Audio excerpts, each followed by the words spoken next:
Welcome to day 3 of the 2024 Please Ask campaign and training week. It has been an absolute honor to continue the work of bringing awareness to child sexual abuse. I am Aniqua A. Cree. I am the founder of Journey to Self Inc. And as a survivor myself, I find this week to be so healing and very, very eye opening. To continue our healing conversations, I would love to introduce you all to our day 3 speaker, Jalayna.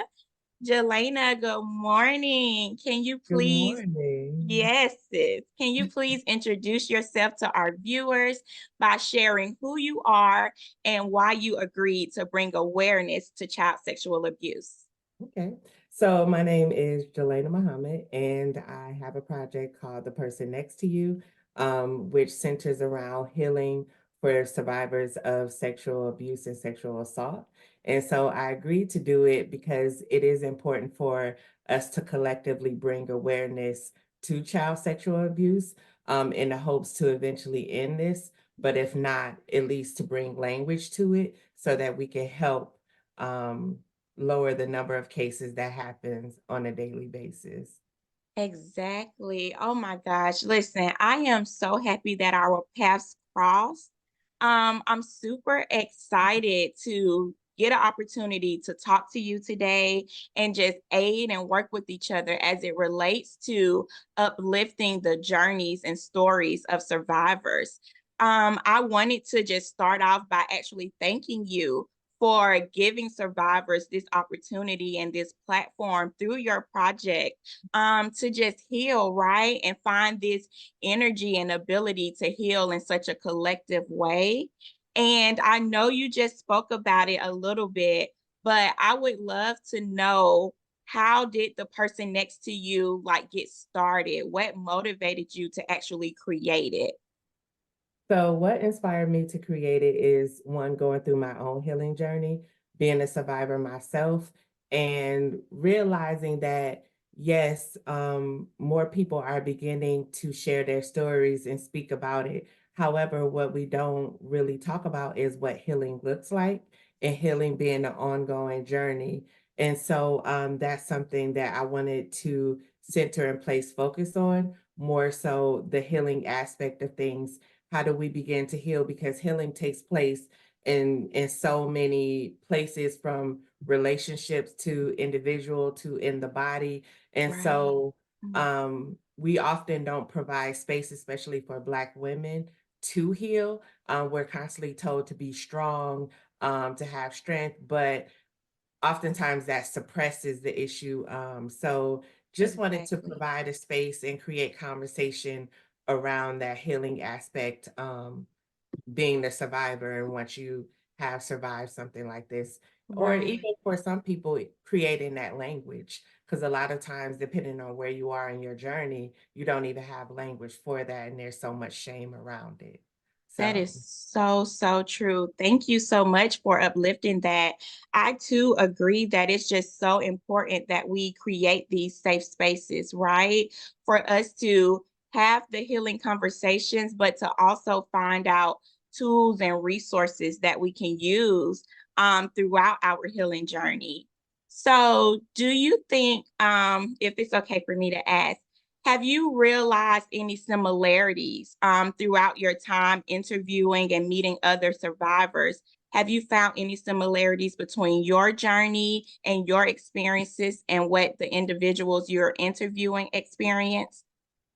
Absolutely. Yeah. So one, there's a lot of shame around it. And oftentimes what I hear is people say, don't judge me, or, I'm embarrassed by this. Right. But, we have to remove that shame out of it. It's an uncomfortable space to be in. It's an uncomfortable reality to address. And so, yes, not everybody is there, but also one thing that I've learned is to respect where people are in their journey, because it can be triggering as well. And sometimes, even when you feel like you are in a place of healing or a place where you are able to share, you never know what may come up. And Yeah. so, the main things that I've that I've seen across the board is it is shame, it is embarrassment, um, it is just being having that reservation or not knowing, well, I should say this, not knowing where to begin the healing journey. Right. For some it is therapy, for others it is church, to Right. be quite Right. honest. So it just depends, and oftentimes it does depend on the dynamic of the family, and oftentimes that assault has taken place within the family, and there's been Yeah. silence in that family. So it's how do we begin to navigate that space as well? So there's similarities as far as like oftentimes it being family, oftentimes not knowing where to begin in the journey. And like I said, that shame as well. Right. Wow. I've been doing this work, or at least starting to find comfort in sharing my story and talk about what I've experienced for a few years now, but it still surprises me just seeing how many people have gone through this or who have experienced this type of abuse. And it's helped me realize, like, you know what? I'm not alone. And when I meet other survivors like you, or when I hear about your project, it gives me like that strength or that connection to my inner voice to Right. feel that confidence in sharing my story. So I just love everything about the person next to you. I can't stop saying that enough. And it brings me to my next question. And do you think that it's more beneficial in a sense to have like this group or this community of people who can provide support to you along your healing journey versus you healing alone or in solo mode? So honestly, I think it's a little of both. Yeah. There are some things that you would have to do some inner work on your own. And sometimes we oftentimes don't even realize just how that abuse has shown up in our life because it shows up in different ways. And so oftentimes you don't even realize how it is shown up until you've actually one gotten into a relationship or gotten into a certain type of sexual relationship, whatever it is. But I think that it takes some inner work, some work on your own and sitting with yourself, but also having that support of community, having that support of those that can relate and understand what you have been and what you have been through is beneficial as well. And so that's one of the things that I actually do love about TPNY, the person next to you, is because even how the name came about, it was from being in a sister circle at an undergraduate, and like at the time, I remember being in a room and just wondering how many other women in that space have Right. been are survivors as well. And so I asked, and at the time we were playing a game. And so at that, it showed me in the moment that oftentimes we sit in silence, but not knowing or realizing that the person next to us or people that we're in community with or that we share space with understand what we're going through or have been through the same thing as well. But again, that shame is what stops us from having those conversations. Yep. And so we don't. So I think it's both. It's definitely some self-work, but also having that community support as well is beneficial too. Yes, I definitely agree with you on every point that you made because during my own just personal healing journey, I realized that there have been many times that I've had to do that solo healing work, right? Healing myself is definitely my responsibility. And I often refer to myself as like this self healer because of all that time, that solo time I've had to put into getting to know myself outside of the abuse that I experienced in my childhood. And like you said, seeing where this abuse is showing up in my life currently. And I'm currently just in this process of restructuring my thought process, right? Learning how to be intimate and vulnerable with myself before I can even have those experiences and encounters with others. And so that's where like that self-work come in. But then there are times where I do the Please Ask campaign, or I'm just out and about and I get to meet other people who may have had a similar experience. And then I'm learning new ways of healing, and they're sharing their story and their journey. And then there's this sense of that collective healing that we were speaking of. So I definitely agree that there's a benefit, right, to both of those healing components. So thank you so much for sharing that. And I feel Mhm. like Um, all of this, our entire conversation we're having now, and this entire Please Ask campaign is truly just motivating me to continue to spread awareness and bring awareness because, as we said, there are so many people that we encounter on the daily who have literally survived or experienced child sexual abuse, but they're just healing silently. And so right. I always say we can't see an end to it if we don't talk about it, right? Like, how can we fix something if we don't even acknowledge that it's a problem? I have Mhm. a question that I do want to bring up that just came to me. How could I view the person next to you? Is there a way that I could go online to see it, or how could I engage with that content? So we are still in the process of editing that content and That's putting it right. together. Okay. But as soon as it is released, I will I am definitely so give excited. access Yes. and We're gonna have to let do everyone something know. again, right, where we can air it or promote it because I just really, really, really want to uplift it. And I know a lot of the work you're doing more than likely engages adult survivors. And of course, our Please Ask campaign has a heavy focus on childhood sexual abuse because we all know that children are such a vulnerable population. And I feel like it's up to us adults to have these type of conversations and educate ourselves in order to ensure like the safety of our children at all times. And so as we get ready to just wrap up our conversation, I would love to know what advice do you have for all of us who are wanting to truly protect children and end the silent suffering that they're currently experiencing? So there's one thing I'll answer that, but I also want to bring up something that you said that is that's a key point, and Yeah. that's vulnerability.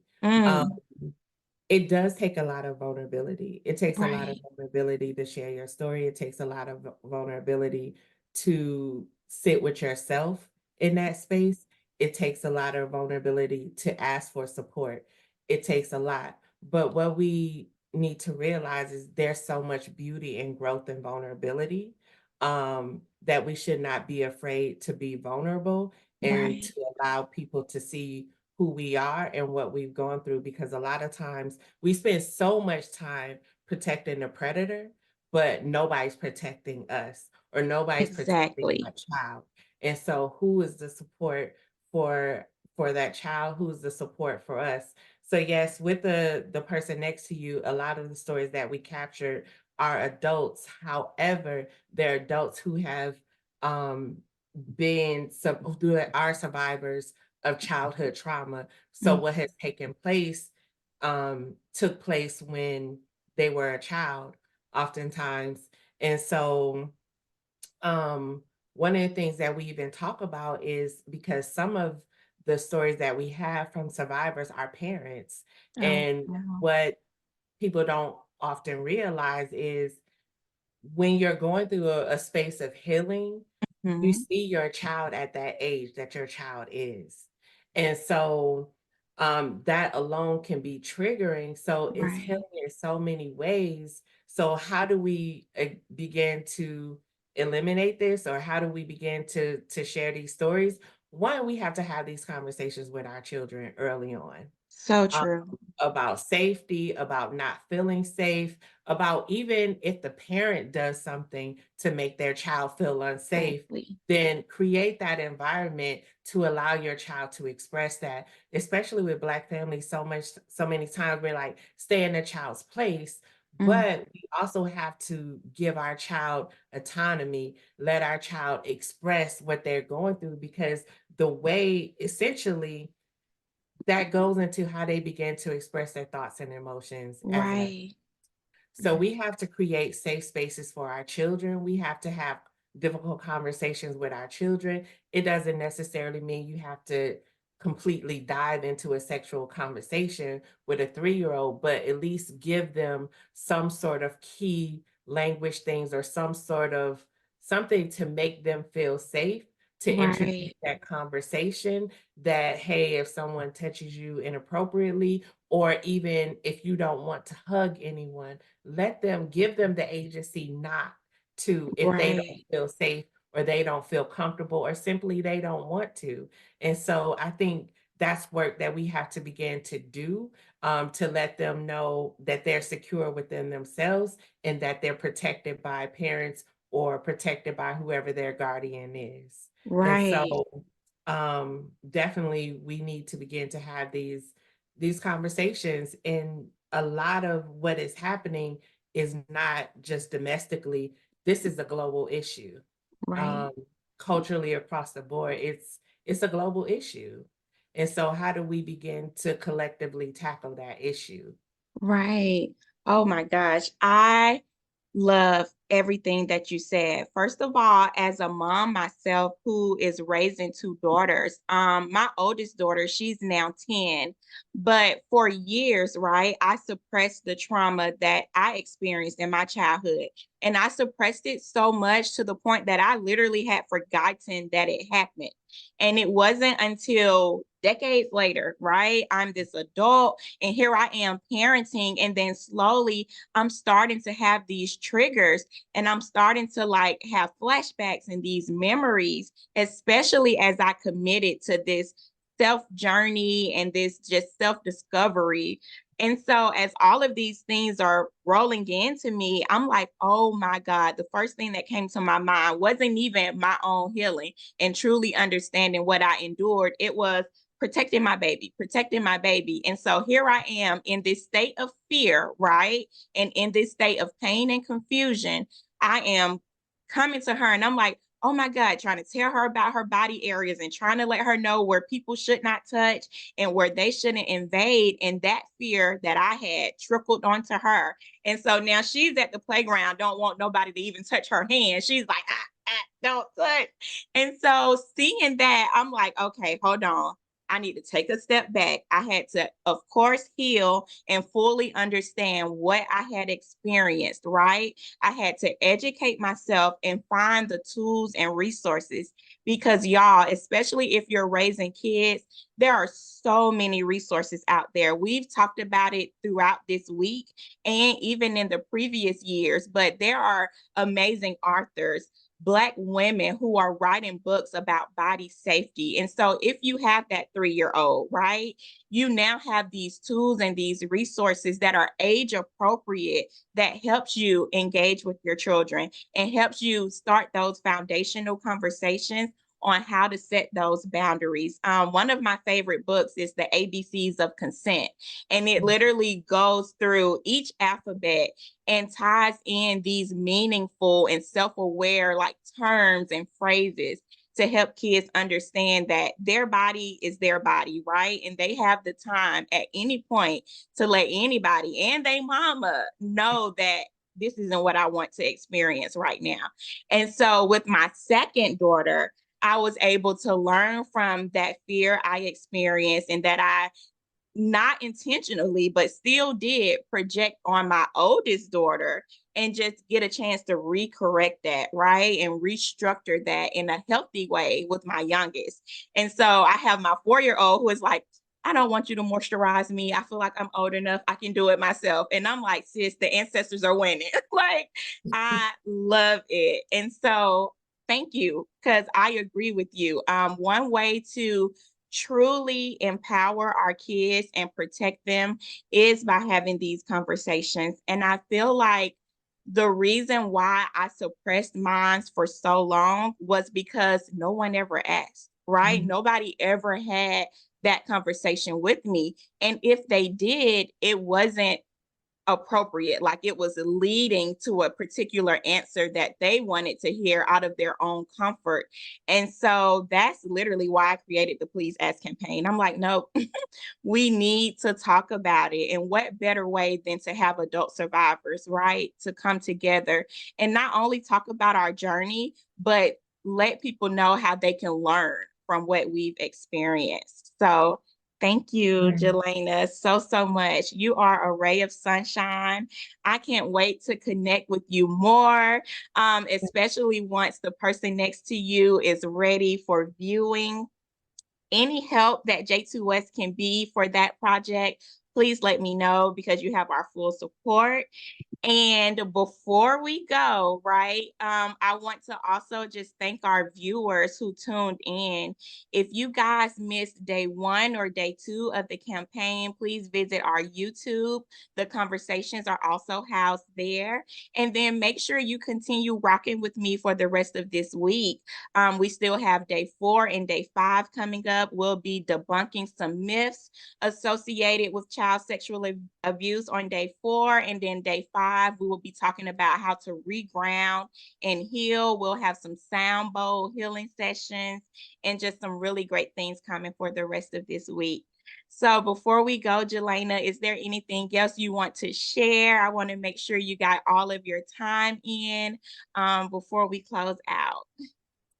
So one, I want to thank you for the opportunity. I am truly grateful, and I look forward to connecting with you on future events and endeavors. Absolutely, we will be in contact. And also, anyone that is interested in checking out the person next to you, we are on Instagram at the person next to you. We are in a process of um, rebranding, and so yes, be gentle with us if you patient, but we will definitely be releasing the edits for the footage soon. So Oh, that's thank you. amazing. And you know, I'm definitely going to tag you guys in this conversation so people can easily get to you. And y'all make sure you like, share, and comment on this video. If you have any questions for Jalayna, comment and I will make sure we get you guys some answers. And we will see you tomorrow. Thanks again, Jalayna. Thank you.